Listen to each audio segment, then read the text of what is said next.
Our guests for this discussion about intervention are Khaled Mattawa, who is a professor at the University of Michigan, Ann Arbor, acclaimed Libyan poet and scholar, and Asli Bali, who teaches international law at UCLA School of Law. Khaled Mattawa, your feelings about why intervention is important right now? Well, let me respond to what the professor was saying. One is the issue of a ceasefire. I agree that that should have been insisted upon earlier, but and with a UN mandate behind it. I mean, Mr. Obama had said Gaddafi must go, he must stop killing civilians, but there wasn't any sort of diplomatic effort to enforce that. That's one thing. It should have been done earlier. There are lots of should have beens in this case, but this is one of them. But what we saw clearly, that Gaddafi was not going to respect the ceasefire, and what his plan was before the UN forces or the international forces acted, was that he wanted to conquer Benghazi, conquer as much of the country, place facts on the ground that would be contrary to any attempt by the international community to intervene. And until this point, he has not respected the ceasefire. So that really does not count very much. Two things that are being talked about, and the professor knows this probably better than most, is that the African Union is pretty much a Muammar Gaddafi organization. Yes, they have had not bent to his will all the time, but clearly a lot of these countries are indebted to him, and I'm kind of suspicious of how they would act, even though there had been some interest among them, and some African Union countries have voted for the resolution. But the African Union, to insist upon it as if it's an organization with any teeth, or that it has a lot of moral weight behind it, is really a questionable thing. With the Arab League, Arab League has also been quite active, but again, the Arab countries, many of them are undergoing the same difficulties that Gaddafi is going through. The Arab regimes are, and as we saw from Bahrain and Yemen, both of these regimes had learned or have dealt with the crisis, taking their cue from Gaddafi. They had started dealing with their crisis much more peacefully, and when they saw that Gaddafi's solution, that you just kill the protesters, and that worked, and in many ways that worked in rolling back the protests in Tripoli, then they went through the same approach. So basically, the Arab countries are under the same situation. And a lot of them may not favor intervention just because of the issue of national sovereignty and internal affairs. But in this situation, in Libya, we saw a government that is willing to kill civilians, that is not going to stop this at any cause for reasonable action. And finally, the reprisals that would have come out after the Gaddafi regime would have controlled the country. All of these were circumstances that the world, I'm glad, decided not to wait and see. So that's the the issue of why the intervention was legitimate, considering how late the process had been and how reluctant, which is a good thing. I think it was very good that the United States and the European Union were reluctant to engage. That, to me, is a good sign. Now, as to peacekeepers becoming involved at this point, I think that would be a good thing.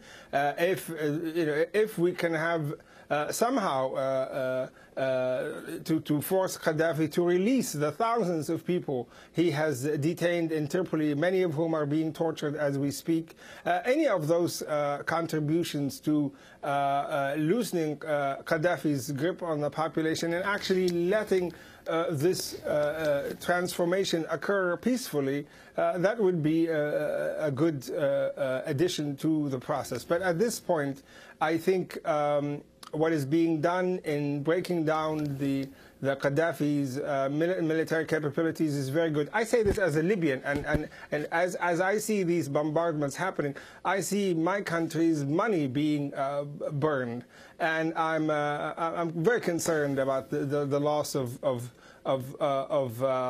resources, and as far as I know, the loss of lives has been basically focused on those who are in Gaddafi's military.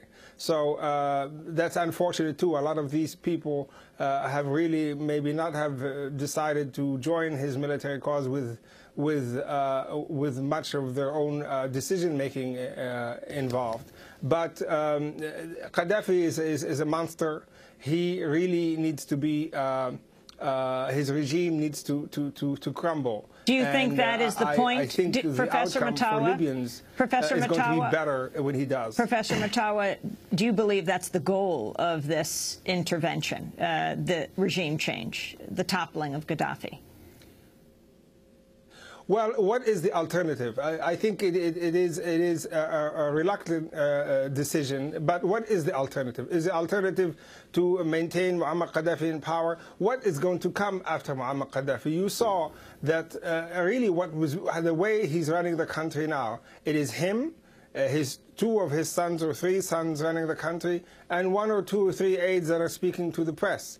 And that's it. We don't really have a state. Where is the prime minister? Where is the cabinet? Where is the state's structures that he supposedly had in place? Why aren't they rising to speak on his behalf? My understanding is that his cabinet are under house arrest, and some of them are kept near him in Bab al-Aziziyah. This guy does not have a state anymore.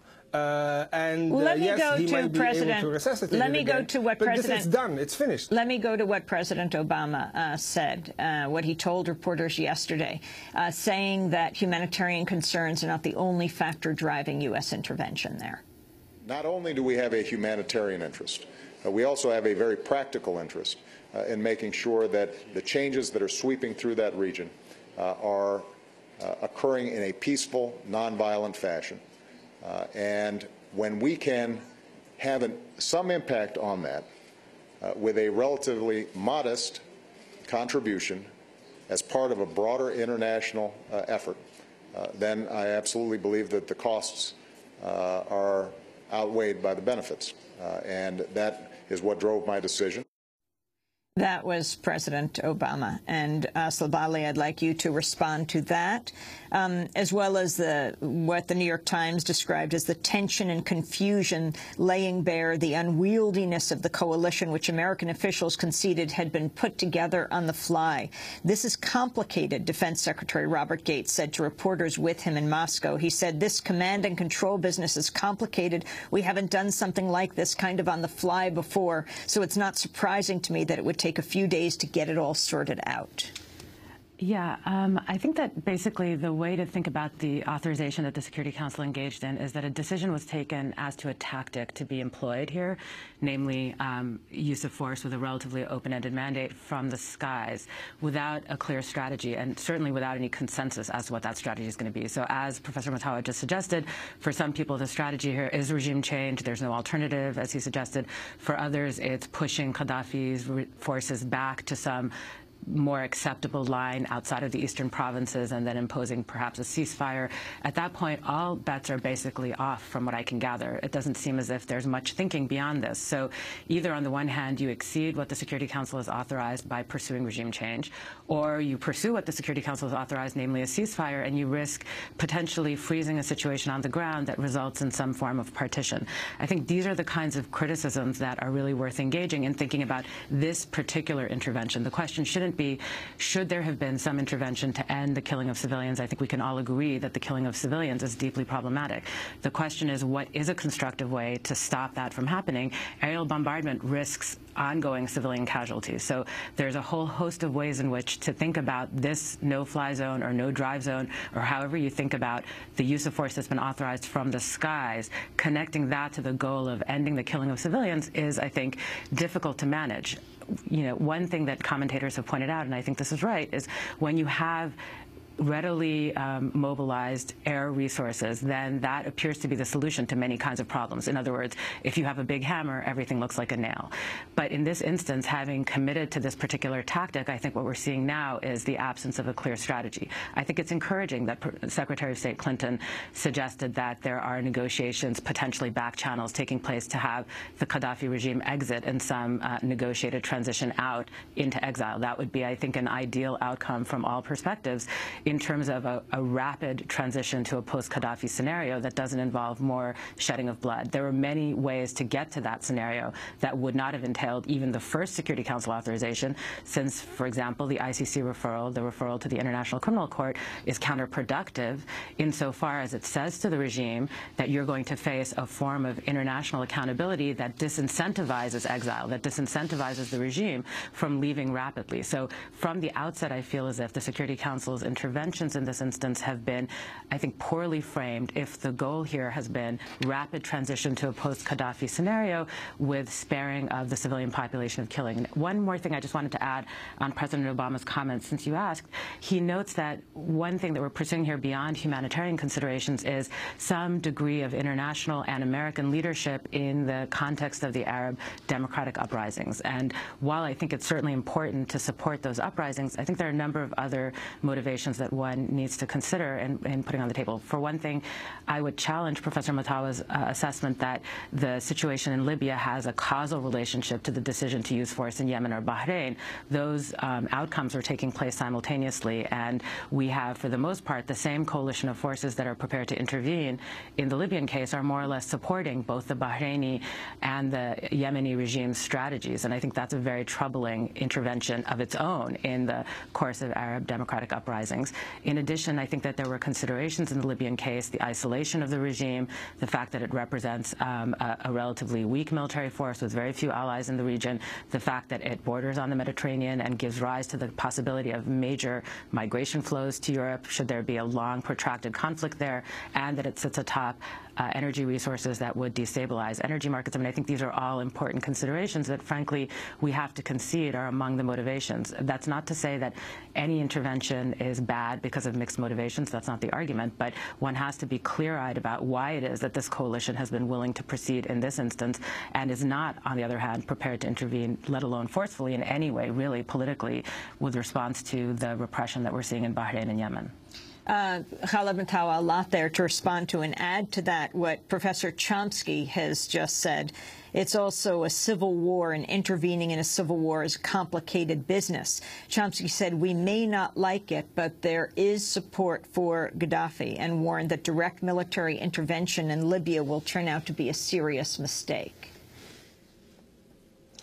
There is some support for Gaddafi. The problem is that the supporters of Gaddafi, who in political sentiment may amount to up to 15% of the population, are also, a great number of them are involved in the current killings. And so you can have a heavily armed minority that is engaged in killing and say that that's support for Gaddafi. I think that support for Gaddafi is very problematic and should not be given a lot of weight, particularly if these people, large percentages of them are engaged in killing. The challenge is if Gaddafi were ever willing to have a national question or a debate about his legitimacy, he would never allow this. He would lose by a wide margin. Any form of dissent of Libya was not be allowed. So Gaddafi's popularity is small, but is also a large number of it is engaged in suppressing the majority of the population.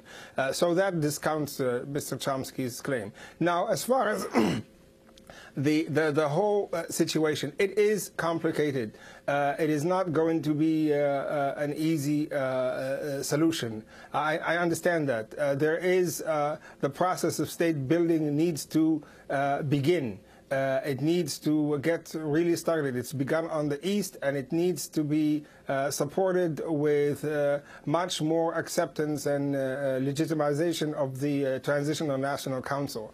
The support of other parts of the western part of Libya, the regions that had been crushed, Zawiya, Zwara, Zintan, all of these regions.